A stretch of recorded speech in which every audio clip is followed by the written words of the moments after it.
नमस्कार। आपका अखबार के इस अंक में आपका स्वागत है। मैं हूं प्रदीप सिंह।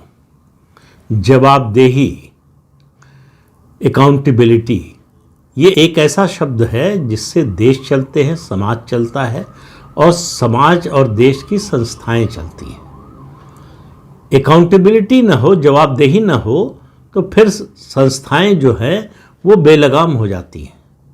और यही बात जो है राजनीति के बारे में भी कही जा सकती है कि राजनीति में जो नेता हैं, जो पार्टियां हैं, उनको जवाबदेह होना पड़ेगा, होना चाहिए। लेकिन अपने देश में तो बड़ी विचित्र सी स्थिति हो रही है। अभी कल ही फैसला आया है सुप्रीम कोर्ट का। आपको याद होगा, बहुत पुरानी बात नहीं है, जब सुप्रीम कोर्ट की ही 2 जजेस की बेंच ने फैसला दिया, गवर्नर लंबे समय तक किसी बिल को मंजूरी देने से मना नहीं कर सकते या रोक नहीं सकते या लटका नहीं सकते। और उसके बाद अगर विधानसभा ने दूसरी बार पास कर दिया है विधेयक को, तो वो राष्ट्रपति के पास भी नहीं भेज सकते, उनको मंजूरी देना ही पड़ेगा। यहीं तक नहीं रुका सुप्रीम कोर्ट। सुप्रीम कोर्ट ने कहा कि 3 महीने की समय सीमा तय कर दी, गवर्नर के लिए भी राष्ट्रपति के लिए भी, कि 3 महीने के अंदर आपको मंजूरी देनी पड़ेगी। अगर आप मंजूरी नहीं देते हैं तो मान लिया जाएगा कि मंजूरी मिल गई, इसको जो है स्वतः मंजूरी मान लिया जाएगा। उस समय पर इस फैसले को लेकर आलोचना हुई थी। पहली बात तो ये कि संविधान में ऐसी कोई व्यवस्था नहीं है जो ये कहती हो कि सुप्रीम कोर्ट को ये अधिकार है कि वो गवर्नर और राष्ट्रपति के लिए फैसला लेने के लिए समय सीमा तय कर सके। तो ये संविधान के दायरे से बाहर दिया गया फैसला था। और एक तरह से उस समय जो है लीगल एक्सपर्ट्स जो हैं, जो संविधान विशेषज्ञ हैं, उन्होंने कहा कि ये कॉन्स्टिट्यूशन को अमेंड करने की कोशिश है। आप संविधान को ही बदल रहे हैं, सुप्रीम कोर्ट को ये अधिकार नहीं है। संविधान में कोई भी संशोधन केवल इस देश की संसद कर सकती है।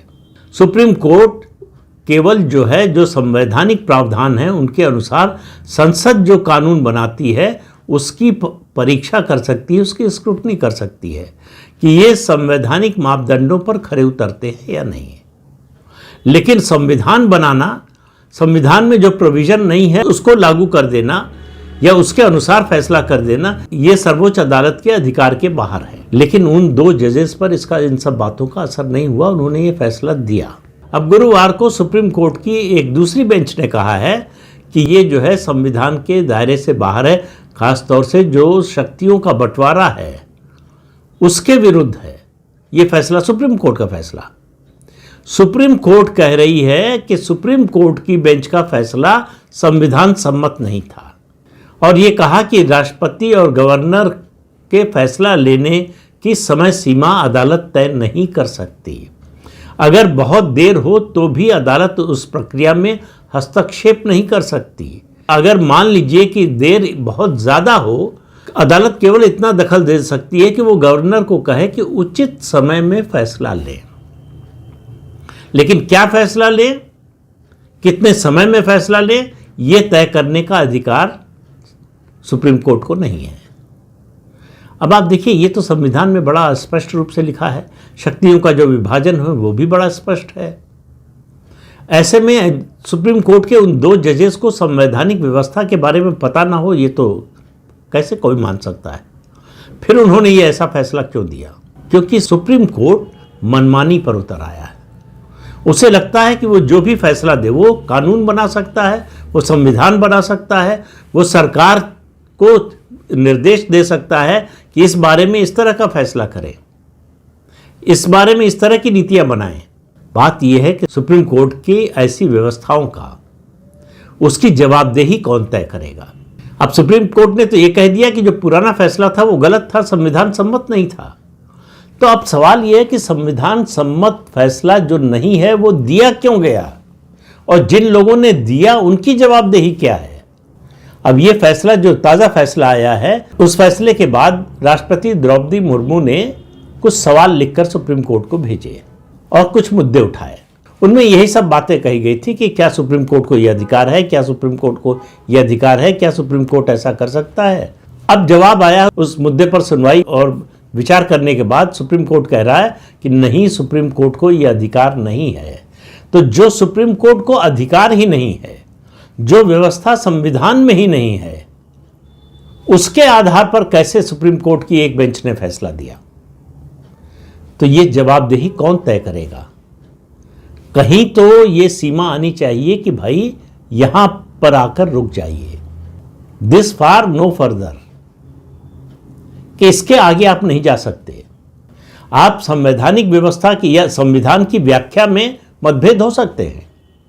एक बेंच उसकी व्याख्या किसी तरह से कर सकती है, दूसरी किसी तरह से कर सकती है। जो बेसिक स्ट्रक्चर की जो थ्योरी आई, उसमें भी फैसला 13 जजेस की बेंच थी, फैसला 7-6 से आया, यानी 6 जज उसके खिलाफ थे। लेकिन वो बात समझ में आती है कि अलग अलग प्रावधानों को लेकर अलग अलग राय हो सकती है, लेकिन जो संविधान में है ही नहीं, वो व्यवस्था आप कैसे दे सकते हैं? और अगर आपने दे दी तो फिर आपकी जवाबदेही क्या है? क्या सुप्रीम कोर्ट की और चीफ जस्टिस ऑफ इंडिया की ये जिम्मेदारी नहीं बनती कि उन जजेस से पूछे? ये बात केवल इस मामले की नहीं है, ये भविष्य की दृष्टि से है।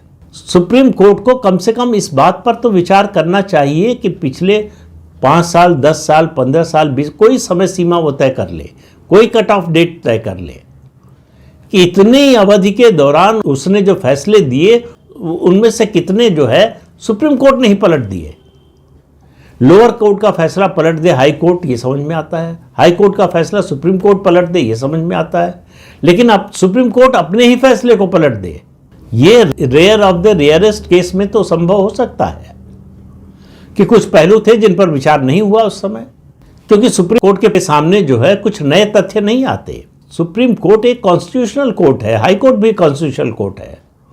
उनको संविधान, उनकी जिम्मेदारी और उनका अधिकार क्षेत्र जो है वो संविधान के प्रावधानों की व्याख्या करना और सरकार और संसद द्वारा बनाए गए कानून और जो है नीतियों के बारे में ये फैसला देना है कि वो संविधान सम्मत है या नहीं, संविधान की कसौटी पर खरे उतरते हैं या नहीं। संविधान लिखने या संविधान में नए प्रावधान जोड़ने का अधिकार सुप्रीम कोर्ट को नहीं है, लेकिन सुप्रीम कोर्ट ऐसा कर रहा है। सुप्रीम कोर्ट में अगर इस तरह की बातें बार बार हो रही हैं तो ये एक ही बात की ओर इशारा करता है कि सुप्रीम कोर्ट में रिफॉर्म्स की बड़ी सख्त जरूरत है, बल्कि हमारी पूरी न्याय व्यवस्था में सुधार की जरूरत है। ये जो सुप्रीम कोर्ट छुई मुई जैसा व्यवहार करता है कि हमको मत छुइए, जज हम ही तय करेंगे, सरकार नहीं तय कर सकती। दुनिया में कहीं कोई सुप्रीम कोर्ट नहीं है जहां जज ही जज को अपॉइंट करते हों, केवल भारत में है। सुप्रीम कोर्ट को सरकार से बड़ी तकलीफ है, जो चुनी हुई सरकार है, जो जनता के प्रति जवाबदेह है, जो मैंडेट लेने के लिए हर 5 साल में, अगर बीच में सरकार नहीं गिरी तो हर 5 साल में जनता के सामने जाती है। सुप्रीम कोर्ट की ऐसी कोई जवाबदेही नहीं है। एक बात जो एनजेएसी के बारे में अरुण जेटली ने, पूर्व कानून मंत्री ने कही थी, टिरेनी ऑफ अनइलेक्टेड। तो ये बड़ी दुर्भाग्यपूर्ण बात है कि जो इलेक्टेड नहीं है, और आपको एक बार फिर से याद दिलाऊं डॉक्टर अंबेडकर की बात, जब सुप्रीम कोर्ट के चीफ जस्टिस ऑफ इंडिया को अधिकार देने की बात आ रही थी, मैं पहले भी इसका जिक्र कर चुका हूं, तब संविधान सभा में ऐसे लोग थे जिनका मानना था कि ये वीटो का अधिकार सुप्रीम कोर्ट के चीफ जस्टिस को होना चाहिए, प्रधानमंत्री को नहीं होना चाहिए। तब डॉक्टर अंबेडकर ने कहा था कि वो दिन बहुत बुरा होगा। आप एक व्यक्ति के पर भरोसा करने को तैयार हैं कि वो सारे राग द्वेष से ऊपर होगा, वो हर तरह की पारदर्शिता बरतेगा, उसके मन में कोई विद्वेष नहीं होगा, बुरी भावना नहीं होगी, वो कोई गलती नहीं कर सकता, और वो अनइलेक्टेड व्यक्ति है, उसको आप अधिकार देने को तैयार हैं। लेकिन जिस प्रधानमंत्री को देश के करोड़ों लोग चुनकर भेजते हैं, उसको वीटो पावर देने को तैयार नहीं है। ये बहुत ही दुर्भाग्यपूर्ण होगा अगर ऐसा होता है। तभी चीफ जस्टिस ऑफ इंडिया को वीटो पावर नहीं दी गई। लेकिन अब चीफ जस्टिस को छोड़िए, अब तो जजेस, मतलब संविधान पीठ को भी छोड़िए, जो संविधान पीठ नहीं है, 2 जजेस की बेंच, संविधान पीठ का मतलब है कम से कम 5 जज हों। 2 जजेस की पीठ ऐसा फैसला देती है जिस मामले को सिर्फ संविधान पीठ को ही सुनना चाहिए, और न केवल उसकी सुनवाई करती है, उस पर फैसला देती है, बल्कि संविधान को रीराइट करने की कोशिश होती है। तो अगर सुप्रीम कोर्ट ऐसा करेगा और बार बार करेगा, लगातार करेगा, तो कैसे उम्मीद कर सकता है कि दूसरी संवैधानिक संस्थाएं जवाबदेही के रास्ते पर चलेंगी? और सबसे ज़्यादा सवाल उठेगा फिर राजनीतिक दलों से, राजनीतिक नेताओं से आप जवाबदेही की उम्मीद कैसे करेंगे? सबसे बड़ा उदाहरण राजनीति में आज राहुल गांधी है। कोई भी आरोप किसी पर लगा देते हैं, किसी को नहीं छोड़ा है। कोई संवैधानिक संस्था नहीं है, चुनाव आयोग से लेकर सुप्रीम कोर्ट तक, जिसकी नियत पर उन्होंने सवाल न उठाया हो और जिस पर संदेह न व्यक्त किया हो। सवाल यह है कि राहुल गांधी की या ऐसे नेताओं की कोई जवाबदेही होगी कि नहीं? आरोप लगा रहे हैं, गंभीर आरोप है, तो ये गंभीर मामला है, इसकी जांच होनी चाहिए और उनसे कहा जाना चाहिए कि आप जो बात बोल रहे हैं, जो आरोप लगा रहे हैं, मैं राजनीतिक आरोप की बात नहीं कर रहा हूं, मैं संवैधानिक संस्थाओं पर जो आरोप लगाए जा रहे हैं उन पर बात कर रहा हूं कि आपको प्रमाण देना पड़ेगा। केवल आरोप लगाकर भाग जाएं आप, ये नहीं होगा, क्योंकि आप संदेह पैदा कर रहे हैं, संवैधानिक संस्थाओं की विश्वसनीयता पर सवाल उठा रहे हैं और इससे बड़ा नुकसान आप जनतंत्र का कोई कर नहीं सकते हैं। लेकिन सुप्रीम कोर्ट इसकी चिंता नहीं करता। छोटे छोटे मुद्दों पर वो तय करेगा कि सड़क पर घूमने वाले आवारा कुत्तों को खाना कहाँ खिलाया जाएगा। राज्य सरकारें उसके लिए शेल्टर होम बनाएंगी तो कहाँ बनाएंगी, ये सब फैसला जो है सुप्रीम कोर्ट करेगा। लेकिन संविधान में जो व्यवस्था नहीं है, संविधान में जो लिखा नहीं है, उसके अनुसार सुप्रीम कोर्ट की कोई खंडपीठ जो है फैसला सुनाएगी, उस पर सुप्रीम कोर्ट कोई सुओ मोटो एक्शन नहीं लेगा। क्यों इतने दिन तक इंतजार किया सुप्रीम कोर्ट ने कि राष्ट्रपति पत्र लिखे सुप्रीम कोर्ट को, तब उस पर सुनवाई होगी और फैसला होगा।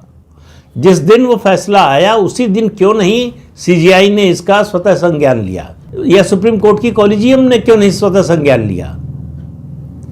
तो जवाबदेही तो तय करनी पड़ेगी, नहीं एक दिन जनता सड़क पर आकर जवाब मांगेगी और सभी से मांगेगी जो भी जवाबदेही से भाग रहे हैं।